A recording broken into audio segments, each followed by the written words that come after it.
Hello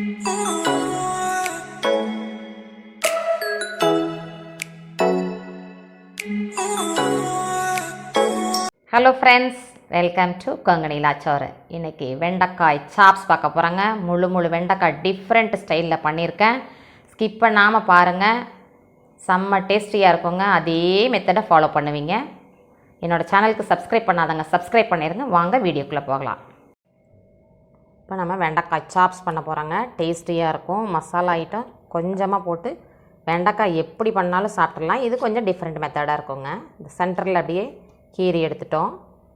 மேலேயும் கீழையும் கீராமல் சப்போர்ட்டுக்கு வச்சுட்டு, மேலேயும் கீழையும் அப்படியே சப்போர்ட்டுக்கு வச்சுட்டு, இடையில மட்டும் இப்படி ஹோல்ஸ் பண்ண மாதிரி இப்படி வச்சிடுறோங்க. உள்ளே தான் இந்த மசாலாவை ஸ்டப் பண்ண போகிறோம். மசாலா ஈஸியாக இருக்குங்க. இதை எடுத்து இன்னொன்று செஞ்சு காமிக்கிறேன் பாருங்கள். இந்த மேலே அப்படி ப்ளஸ் ஆட்ட அப்படி ஒரு கீரி எடுத்துட்டோம். அடுத்து சைடில் அப்படியே திருப்பி பண்ணிட்டோம். அப்போது கீழே பேஸும் பிடிச்சிருக்கும். இங்கே ஃப்ரண்ட்டில் பாருங்கள், மேலேயும் பிடிச்சிருக்கும், கீழேயும் அப்படியே பிடிச்ச மாதிரி இருக்கும். சென்டரில் மட்டும் ஹோல்ஸ். இதுக்குள்ளே தாங்க மசாலா வைக்க போகிறோம். எல்லாத்தையும் செஞ்சுட்டு பார்க்கலாம். இன்னொன்று செஞ்சு காமிக்கிறேன்னா செஞ்சு காமிக்கிறேங்க. என்னோட வெண்டைக்காய் சாப்ஸுக்கு வெண்டைக்காய் நல்லா கட் பண்ணி வச்சுட்டேங்க. இதுக்குள்ளே தான் வைக்க போகிறோம். சும்மா ஒரு மிளகாத்தூள் உப்பு போட்டாலுமே செம்ம டேஸ்ட்டாக இருக்குங்க. வெண்டைக்காய் எந்த மாதிரி செஞ்சு கொடுத்தாலும் குழந்தைங்க ரொம்பவே விரும்பி சாப்பிடுவாங்க. நாம் இதுக்கு ஸ்பெஷல் மசாலா ஒன்று, பொடி ஒன்று போட்டு சிம்பிளாக தான் பண்ண போகிறோம். வாங்க எப்படி செய்கிறதுன்னு பார்க்கலாம். நம்ம ஒரு 1/2 கிலோவுக்கு கொஞ்சம் கம்மியாக வெண்டைக்காய் போடுறோங்க. அதனால் 1 ஸ்பூன் காரம் உங்களுக்கு பிடிச்ச அளவுக்கு தேவையான அளவு 1 ஸ்பூன் போட்டுக்கிறேங்க. நான் மிளகாத்தூள் 1 ஸ்பூன் போட்டிருக்கேங்க. மல்லித்தூள் ஒரு 3 ஸ்பூன் போட்டுக்கிறேங்க. கொஞ்சம் திக்காக இருக்குங்களா, மசாலா ஸ்டஃப் பண்ணுறதுக்கு நல்லாயிருக்கும். மஞ்சள் தூள் ஒரு 1/2 ஸ்பூன் போட்டுக்கிறேங்க. தேவையான அளவு உப்பு. இதை அப்படியே கொஞ்சம் போட்டுக்கலாம். இப்போது இந்த பொடியில் கொஞ்சம் தண்ணி தேவையான அளவு, ரொம்ப தண்ணி ஊற்றிடக்கூடாதுங்க. ஸ்டஃப் பண்ண போகிறதுக்கு அப்படியே இதாட்டம் இருக்கணும். பெசர்ன மாதிரி கொஞ்சம் அப்படியே தொகையல் டைப்பு கொண்டு வந்துடணும். அப்போ தான் உள்ளார அப்படியே நிற்கும் மசாலா.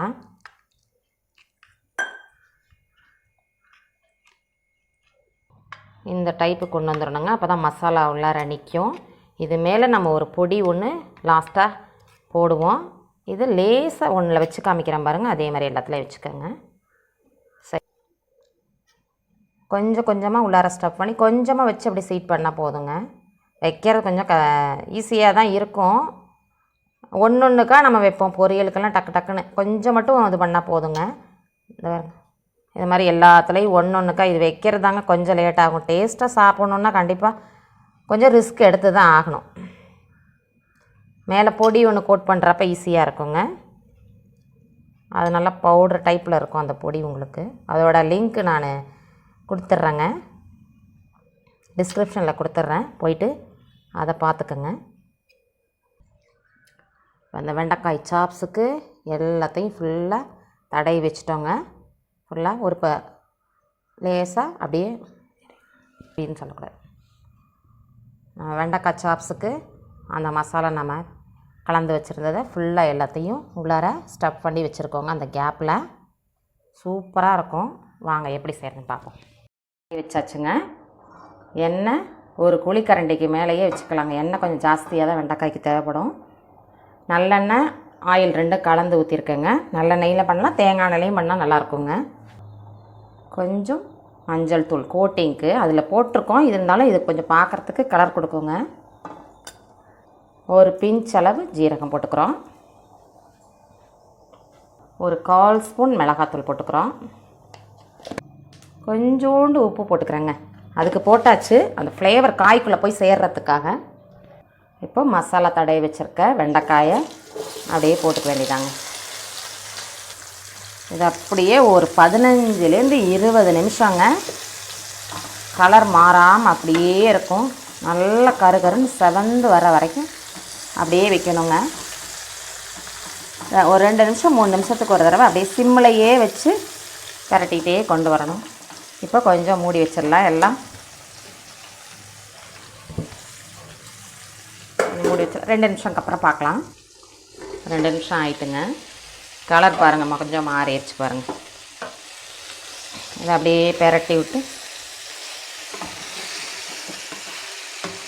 வெண்டைக்காய் டேஸ்டியாக தயிர் சாதத்துக்கெலாம் சூப்பராக இருக்குங்க. குழந்தைங்களுக்கு ரெகுலராகவே கொடுக்கலாம். எந்த வகையில் சேர்த்து பொரியலாக மட்டும் கொடுக்கக்கூடாது, குழம்பு அதெல்லாம் அடுத்த வீடியோவில் போடுறேங்க ஒன்று ஒன்றா. பார்க்கவே எவ்வளோ கலர்ஃபுல்லாக இருக்கு பாருங்கள். இதில் இன்னும் 4-5 வெரைட்டி இருக்குங்க. அடுத்தடுத்த வீடியோவில் வர வர போடுறேங்க நான் ஒன்று ஒன்றா. எல்லாமே ஹெல்தி ஐட்டமாக தாங்க போட்டுட்ருக்கேன். என்னோடய சேனலுக்கு கொஞ்சம் சப்ஸ்கிரைப் பண்ணி சப்போர்ட் பண்ணுங்கள். 2 நிமிஷத்துக்கு ஒரு தடவை கிளறி விடணும். சிம்மில் இருக்கணும், கருகாத அளவு கொண்டு வந்துடணும். அந்த மூடி வச்சிடலாங்க. 2 நிமிஷம் கழித்து பார்க்கலாம். 5 நிமிஷம் பக்கம் ஆயிட்டுங்க.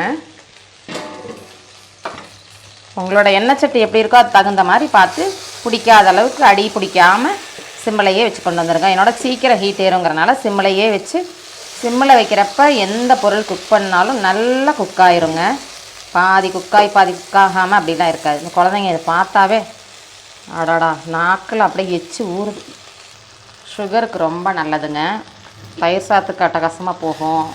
குழந்தைங்களுக்கு பிரெயின் க்ரோத்துக்கு நல்லாயிருக்கும். எண்ணெய் கொஞ்சமாக சேர்க்கணும்,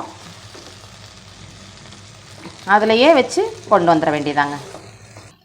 வெரைட்டி ரைஸ்க்கெல்லாம் சூப்பராக இருக்குங்க. தயிர் சாதத்துக்கு கேட்கவே வேணாம். அப்படியே ஒன்று ஒன்றா எடுத்து அப்படியே அல்வா மாதிரி போயிருங்க உள்ளார. எப்படி கலர் நல்லா ஒரு மாதிரி க்ரீன் ப்ரௌன் கலராக வந்துருச்சுங்க. இப்போ நான் சொன்ன கூட்டு பொடி அதுதான், இதாங்க பருப்புலையே செஞ்ச ஐட்டம். இதோட லிங்க் வந்து பப்பாயா கூட்டு கூட அந்த பொடியோடது அந்த லிங்க்கை வந்து டிஸ்கிரிப்ஷனில் கொடுத்துருக்கேன். இப்போ இந்த ஸ்டேஜில் ஒரு 5 நிமிஷத்துக்கு முன்னாடி போடணும்னு வச்சுக்கோங்க. இன்னொரு 5 நிமிஷங்க அப்படியே இந்த பவுட்ரு போட்டதுனால மேலே போய் அப்படியே கோட்டாயிரும்.